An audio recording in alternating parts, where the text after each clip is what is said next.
Ito. Kain tayo.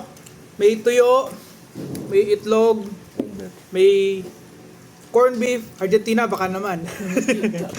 Tsaka anong tawag sa sukang to? Akurat. Pinakurat. Oh, masarap higupin to. Pag hinihigop mo to siguradong lasing ka. First bite. Hindi pala first bite. Kanina pa pala ako makain. Siyempre, mag-hi muna sila. Oh, hi. Hi. Siyempre, titikman din natin yung tuyo. Kaya.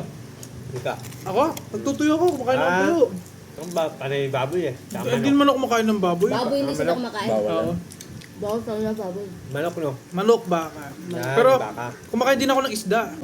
Sino bang hindi kumakain ng ulo ng tuyo, di ba? Napakasarap ng ulo ng tuyo. Eh. Lalo na pag ano. Actually, bawal talaga ako kumain ng maalat ngayon. Mataas ang bibi natin. Mataas. Oh. Pero masarap eh. High blood. High blood. Ako no blood ako eh. Low blood. Kulang na ako sa dugo. Wala akong dugo. Nakakain. Kayo. Yung akin eh. Sarap. Up, kain.